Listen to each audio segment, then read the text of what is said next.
Lando Norris fended off Charles Leclerc to win an unusual Monaco Grand Prix that was dictated by new pit stop requirements. Pole sitter Norris controlled the race and overcame the jeopardy of the mandatory 2 stops to win his first race since Melbourne and cut his deficit to championship leader Oscar Piastri to 3 points. Piastri took a 7th consecutive podium from 4th place. Max Verstappen, who actually led most laps and was leading until the penultimate lap when he took his final pit stop. Norris came under serious pressure from Leclerc in the closing stages. Verstappen backed the McLaren driver up. However, Leclerc was unable to go for the move and settle for the runners-up spot. It felt amazing. It was a long, grueling race, but we had good fun.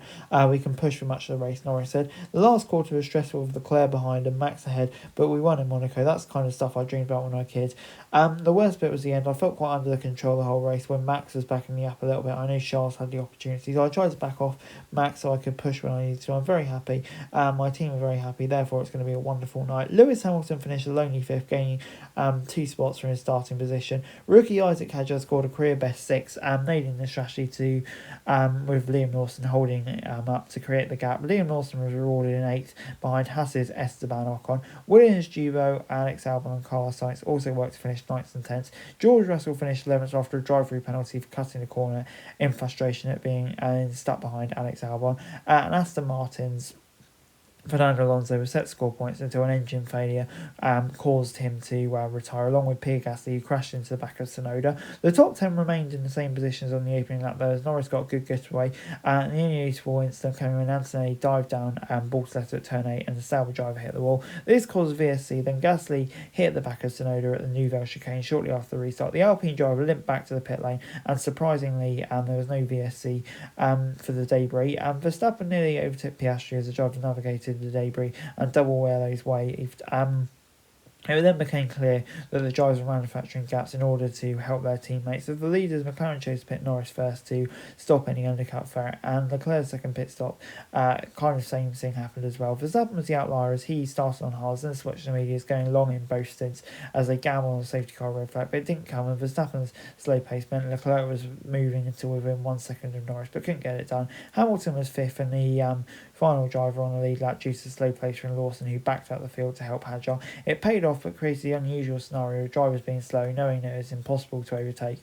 And yeah, that led to Russell getting very frustrated, cutting the chicane to overtake Albon, resulting in a drive-through penalty. His frustration was clear, and others than leaders navigating their way through the traffic. There was no other instance to note, but the new Monaco pit stop rule will definitely come under scrutiny. Moving on into the classification from the race, Norris of course coming out on top. Great drive from him, put out with the pressure, survived the strategy, and yeah, you feel like it could be a big result for him.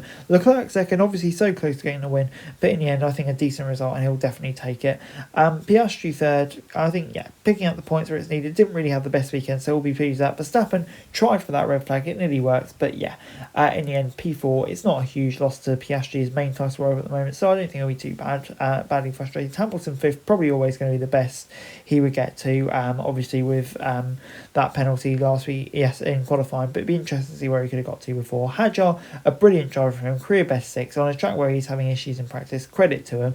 Ocon 7th as well, brilliant drive from him. Lawson 8th, hopefully that gives him a bit of confidence. It's been a tough start for him, but Williams playing that strategy perfectly to get double points. Russell getting really pissed off, which I found quite funny. Obviously it's hugely frustrating for him missing out on points. Behrman did well to get all the way out to 12 considering his starting position. Colapinto as well, and then Bortoleto managed to beat Hulkenberg despite that incident on the first lap. Not sure how that happened, but Stroll really struggling. And you've got to feel sorry for his teammate Alonso, don't you? Hugely frustrating for him where everything going on. Gasly obviously had that incident, and Tsunoda and Antonelli, I think, just getting the strategies horrifically wrong. And with their qualifying yesterday, it's always going to be a very tough occasion for them, wasn't it? Anyway, guys, that's it for this video. Thanks very much for watching. Remember to like, share, and subscribe. Follow us on our socials, link in the description below for daily F1 news, meme, and content. Subscribe to our other channels on screen right now, that'd be greatly appreciated. Thanks very much for watching. Peace out.